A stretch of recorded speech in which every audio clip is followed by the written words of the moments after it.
देखिए, राजस्थान में इस बार परिस्थिति अलग है। हर बार यहाँ बदलाव होता है। इस बार जो मैं देख रहा हूँ रिस्पांस जो है लोगों का, कार्यकर्ताओं का, मतदाताओं का, वो कांग्रेस के पक्ष में है और लोग चाहते हैं कि यहाँ सरकार दोबारा बने। और जो बीजेपी सरकार दिल्ली में भी है, उसका कार्यकाल लोग देख चुके हैं, लगभग 10 साल हो गए हैं। तो विकल्प लोग ढूंढ रहे हैं केंद्र में भी। और मुझे लगता है कि इस बार न सिर्फ राजस्थान में, लेकिन मध्य प्रदेश में, छत्तीसगढ़ में, तेलंगाना में, हर जगह कांग्रेस पार्टी का शासन बनने जा रहा है। लेकिन वहाँ तो क्या है, लोग सच में बदलाव चाहते हैं और कांग्रेस के प्रति लोगों का जो रुझाव है शहर के और ग्रामीण सब जगह। और मैं जिस जगह में महाकौशल वाली बेल्ट में गया था, मैं कल जबलपुर में, वहाँ पर लोग पहले मन बना चुके हैं कि कांग्रेस को जिताना है। अब देखना है कि हमें कितना बहुमत मिलता है, लेकिन मुझे पूरा विश्वास है कि मध्य प्रदेश में बहुत लंबा कार्यकाल भाजपा का हो गया। लोग बदलाव चाहते हैं और हमारी जो पॉलिसीज हैं, जो गारंटीज हैं, उसको लोग पसंद कर रहे हैं। सर, लेकिन कानून व्यवस्था और जो मामले हैं बहुत ज्यादा। देखिए, राजस्थान में हम लोगों ने FIR रजिस्ट्रेशन कंपलसरी कर दिया है। मतलब हम छुपा नहीं रहे हैं किसी बात को। अगर कुछ दुर्घटना होती है या शोषण कहीं होता है, महिलाओं से अत्याचार होता है, तो उस पर तुरंत एक्शन हम लोग ले रहे हैं।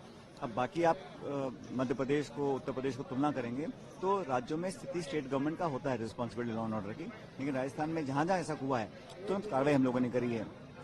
कई जगहों पे लोग छुपाते हैं आंकड़े कम दिखाने के लिए, FIR रजिस्टर नहीं होती हैं, पुलिस मामले को दबा देती है। यूपी में कई बार हमने देखा है। लेकिन राजस्थान में सच्चाई सामने आ रही है और लगातार हम कोशिश कर रहे हैं कि इस पर अंकुश कैसे लगाया जा सकता है। पूरे प्रदेश के अब फोटो का साइज छोटा है, बड़ा है, ये बहुत महत्वपूर्ण नहीं है। मैं समझता हूँ राजनीति में लोगों को जनता के बीच में, उनके दिलो दिमाग में भी जगह बनानी चाहिए। और जो कार्यकर्ता, राजनीतिक कार्यकर्ता पब्लिक के माइंड में, उनके दिमाग और दिल में जगह बनाता है, वो परमानेंट है। बाकी पोस्टर तो आज इसके हैं, कल उसके बदलते रहते हैं, लेकिन पब्लिक के साथ जुड़ाव रहे, कार्यकर्ताओं से कनेक्ट रहे, एक भावनात्मक जुड़ाव रहता है, तो वो एक लंबे समय तक रहता है। बाकी पार्टी एकजुटता से चुनाव लड़ रही है, कोई कितनी कोशिश कर ले, लेकिन कांग्रेस पार्टी में किसी के साथ कोई मनभेद नहीं है। हम सब मिलकर चुनाव लड़ रहे हैं, जीतेंगे। देखो, मुझे तो खड़गे साहब ने, राहुल जी ने कहा 5-6 महीने पहले कि जो कुछ भी हुआ, जैसे पिछले साल जो हमारी CLP की मीटिंग नहीं हो पाई थी, बगावत एक तरह से हो गई थी, फिर पार्टी ने कुछ एक्शन भी लिया उसके ऊपर, मुझे कहा कि उसको माफ करो, भूलो और आगे बढ़ो। तो मैं उस दिशा में काम कर रहा हूं, क्योंकि आज देश की जरूरत है कि कांग्रेस पार्टी कैसे मजबूत हो।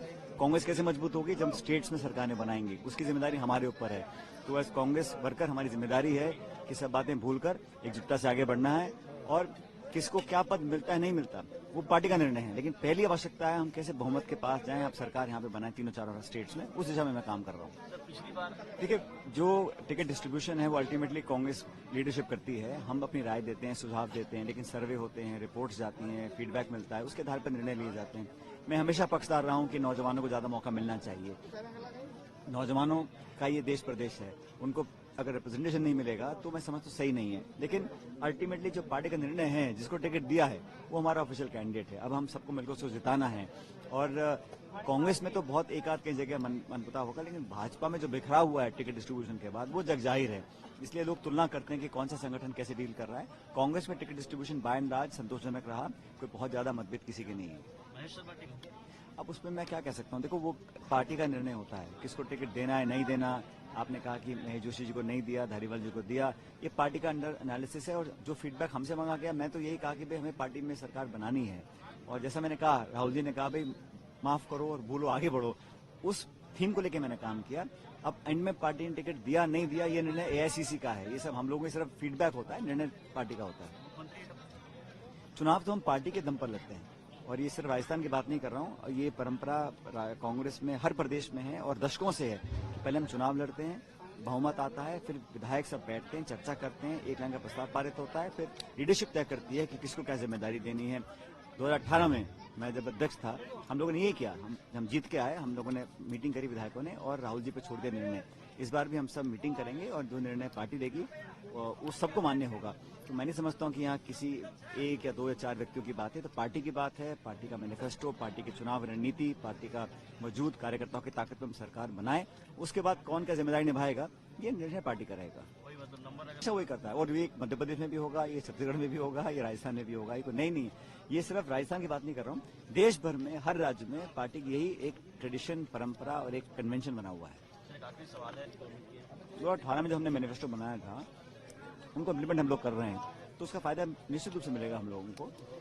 सेंट्रल गवर्नमेंट ने महंगाई बढ़ा दी, बेरोजगारी बढ़ा दी, अग्निवीर लेकर आ गए, किसानों के खिलाफ कानून बनाए, कृषि कानून बनाए गलत, लोग त्रस्त हैं। राजस्थान में हम लोगों ने अच्छा काम किया, सरकार और पार्टी ने मिलकर एकजुटता दिखाई है, उसका लाभ हमको मिलेगा। और मैं कह रहा हूँ जितना लोग उम्मीद करते हैं उससे ज्यादा बड़ा बहुमत देकर हम लोग जीत कर जाए। सर, एक और आखिरी सवाल ये है कि आपके मुख्यमंत्री कह रहे हैं कि आप इतिहास उठा के देख लीजिए ना, 96% जो एक्शन ईडी का रहा है वो हमेशा विपक्ष के लोगों पर रहा है। चुनाव शुरू होता नहीं कि एजेंसीज अपने काम में आ जाती हैं, कोई तथ्य, कोई प्रमाण, कोई स्टेटमेंट, कोई स्पष्टीकरण नहीं है, सिर्फ भयभीत करने के लिए, लोगों के मन में डर पैदा करने के लिए, एक माहौल बनाने के लिए, चाहे छत्तीसगढ़ हो चाहे राजस्थान हो। जनता सब समझती है, ये एजेंसीज भी पॉलिटिकली मोटिवेटेड होकर काम कर रहे हैं, लेकिन